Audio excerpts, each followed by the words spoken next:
So friend, आज हम लोग सॉल्व करेंगे class 10th math polynomial chapter से एक्सरसाइज 2.2 का जो क्वेश्चन नंबर फर्स्ट का थर्ड पार्ट है उसे सॉल्व करेंगे। ठीक है, जैसा कि यहाँ पे क्वेश्चन में बोला जा रहा है, find the zeros of the following quadratic polynomial and verify the relationship between the zeros and the coefficient. ठीक है, आपको एक क्वाड्रेटिक पॉलिनोमियल दिया गया। ठीक है, एक क्वाड्रेटिक पॉलिनोमियल दिया गया है, इसका जीरोस फाइंड करना है। उसके बाद आपको वेरीफाई भी करना है कि जीरोस और कोएफिशिएंट के बीच में क्या रिलेशन होता है, ये आपको वेरीफाई करना है। ठीक है, देखिए ये बहुत मेन चीज है, ये चीज आपको आनी चाहिए कि एक क्वाड्रेटिक पॉलिनोमियल का जीरोस कैसे फाइंड किया जाता है और रिलेशन को कैसे वेरीफाई किया जाता है, क्योंकि ये एग्जाम में 3 मार्क्स या 4 मार्क्स में कभी कभी पूछ लिया जाता है यहाँ पे। ठीक है, तो ध्यान से यहाँ पे देखिएगा।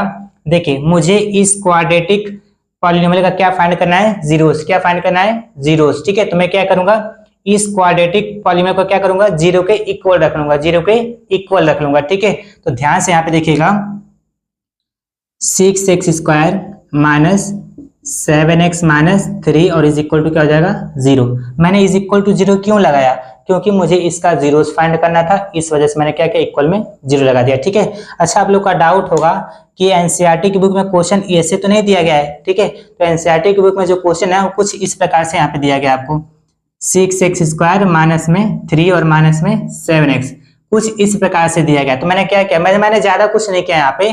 ठीक है, इस क्वाड्रेटिक पॉलिनोमियल को मैंने क्या किया, उसके स्टैंडर्ड फॉर्म में बस चेंज किया। ठीक है, अब स्टैंडर्ड फॉर्म क्या होती है, ax² plus bx plus c। ठीक है, तो मैंने इसको बस इस फॉर्मेट में चेंज किया और ज्यादा मैंने कुछ नहीं किया। ठीक है, स्क्वायर के बाद हमेशा x की टर्म आती है और कांस्टेंट टर्म लास्ट में आता है, तो बस मैंने वही चीज यहाँ पे किया। ठीक है, तो ध्यान से आप देखिएगा।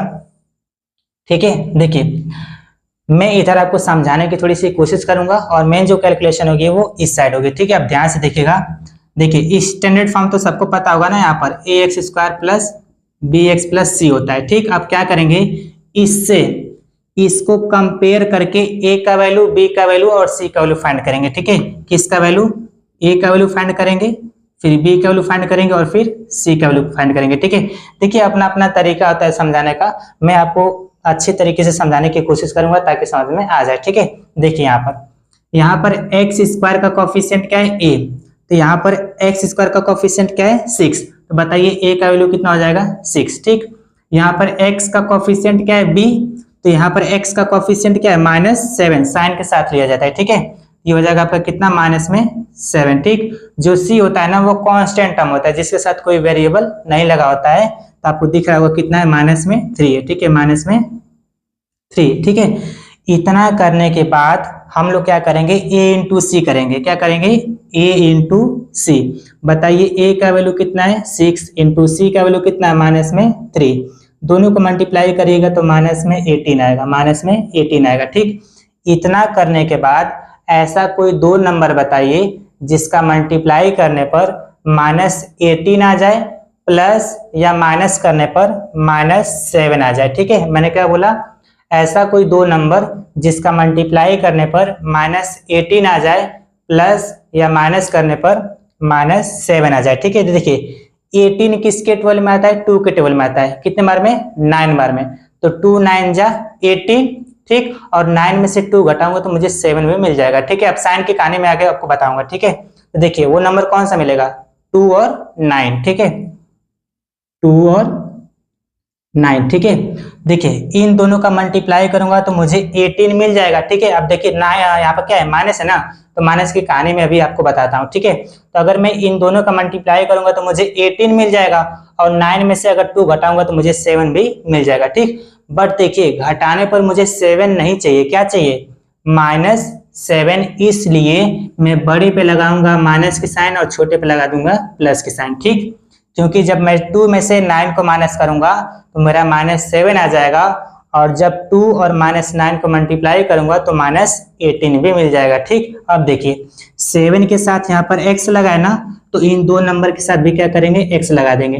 ठीक है, अब यही दो नंबर उठा करके इसी -7x के जगह हम लोग क्या करेंगे, पुट कर देंगे। ठीक है, अब ध्यान से देखिएगा, तो 6x², अब इसके जगह पे वो दो नंबर आएगा, प्लस में 2x और माइनस में 9x और उसके बाद ये माइनस में 3 और इज इक्वल टू 0। ठीक, इतना करने के बाद दो दो नंबर का हम लोग पेयर बनाते हैं। ठीक है, तो एक पेयर तो आपका ये बनेगा और एक पेयर ये बन जाएगा। ठीक, बताइए इसमें से कॉमन क्या आएगा? 2 यहाँ पर है और 6 यहाँ पर है, दोनों 2 के 12 में आते हैं, यानी कि 2 कॉमन आ रहा है। ठीक, यहाँ पर x है और यहाँ पर भी x है, यानी कि x भी कॉमन आ रहा है। ठीक है, तो फाइनली अगर हम 2x को कॉमन ले लें तो 2 के टेबल में 6 कितने बार में आता है? 3 बार में। x के पावर 2 का मतलब कि 2x है, एक x बाहर गया तो एक अंदर बचेगा। ठीक, बीच में प्लस है तो प्लस लगा देंगे। ठीक है, आप देखिए यहाँ पर ये पूरा क्या है? 2x, इसी 2x तो मैंने कॉमन निकाल लिया ना, जहां से कोई चीज पूरी कॉमन हटती है वहां पे एक बचता है। ठीक, तो यहाँ पर हो जाएगा प्लस में एक हो जाएगा। ठीक, ये माइनस है तो माइनस। ठीक, देखिए यहाँ पर x है लेकिन यहाँ पर x नहीं है, यानी कि x कॉमन नहीं आएगा। ठीक है, अच्छा 3 के टेबल में 3 भी आता है और 9 भी आता है। ठीक है, तो यहाँ से क्या हो जाएगा? 3 को अगर हम लोग कॉमन ले लें तो ध्यान से देखिएगा, 3 के टेबल में 9 कितने बार में आता है? 3 बार में, और ये x उतर जाएगा। ठीक, और ये माइनस मिलके प्लस, और 3 के टेबल में 3 कितने बार में आता है? 1 बार में, और इज इक्वल टू क्या? 0। ठीक, इतना करने के बाद ये पहले लिखेंगे 2x और बीच का लिखेंगे -3, ये हो जाएगा 2x और बीच का माइनस में 3। ठीक, और दोनों सेम सेम दिख रहा है ना, ये ब्रैकेट दोनों सेम है, तो इसको बस एक बार लिखेंगे यहाँ पर 3x + 1 और इज इक्वल टू क्या है? 0। ठीक, इतना करने के बाद एक बार इसको 0 के साथ इक्वेट करा देंगे और एक बार इसको 0 के साथ इक्वेट करा देंगे। ठीक है, तो ध्यान से यहाँ पे देखिएगा। ठीक है, ये हो जाएगा आपका 2x - 3 इज इक्वल टू में 0। ठीक, और एक बार हम कराएंगे 3x + 1 को 0 के साथ इक्वेट करा देंगे। ठीक है, इसको थोड़ा सा अच्छे से लिखते हैं यहाँ पे 2x - 3 इज इक्वल टू 0। ठीक है, अब ध्यान से देखिएगा, जब आप इसको सॉल्व करके x का वैल्यू आप फाइंड करोगे ना, तो जो x की वैल्यू आएगी वो कितनी आएगी? 3/2 आएगी, 3/2 आएगी। ठीक, और जब इसको सॉल्व करके x का वैल्यू निकालेंगे तो x इज इक्वल टू कितना आएगा? -1/3 आएगा, -1/3 आएगा। ठीक है, कैसे? देखिए -3 इक्वल के उस साइड जाएगा तो +3 बन जाएगा, और 2 क्या मल्टीप्लाई में हो जाएगा तो डिवाइड हो जाएगा। ठीक है, वैसे ही +1 उधर जाएगा तो -1, फिर ये 3 क्या मल्टीप्लाई उधर जाएगा तो डिवाइड हो जाएगा। ठीक है, देखिए x की जो पहली वैल्यू निकल के आती है ना, इसका नाम हम लोग क्या देते हैं? अल्फा देते हैं, और दूसरे को क्या देते हैं? बीटा देते हैं। ठीक है, इसको क्रॉस मत समझिएगा। ठीक है, ये अल्फा मैं ऐसे ही बनाता हूँ। ठीक, तो देखिए फाइनली अल्फा की वैल्यू आ गई और बीटा की वैल्यू। ठीक है, ये दोनों क्या है? जीरोज हैं। ठीक है, अब हम लोग क्या करेंगे? रिलेशन को वेरीफाई करके देखते हैं। ठीक है, इसको मैं रेज कर देता हूँ यहाँ पे। देखिए पहला जो रिलेशन होता है वो क्या होता है? Alpha plus beta is equal to minus में b/a होता है। ठीक, ये चीज आपको एकदम अच्छे से आनी चाहिए। ठीक है, देखिए अल्फा की वैल्यू कितनी है? 3/2, तो अल्फा की जगह पे रखेंगे 3/2 प्लस बीटा की जगह -1/3। ठीक है, ये रहा -1/3। ठीक, इज इक्वल टू, ये तो माइनस फॉर्मूले में ये b क्या होता है? b क्या होता है? x का कोफिशिएंट होता है, तो x का कोफिशिएंट कितना है? -7 है। ठीक है, तो ये हो जाएगा आपका -7 और अपॉन में a क्या होता है? x² का कोफिशिएंट होता है, तो यहाँ पर कितना है? 6 है। ठीक, ये आपका हो जाएगा 6। ठीक है, देखिएगा ये हो जाएगा 3/2 प्लस माइनस -1/3 और इज इक्वल टू, ये माइनस माइनस मिलके प्लस, ये नहीं कि 7/6 हो जाएगा। ठीक है, आप इसको सॉल्व करिएगा तो 2 और 3 का जब एलसीएम निकालेंगे तो कितना आएगा? 6 आएगा।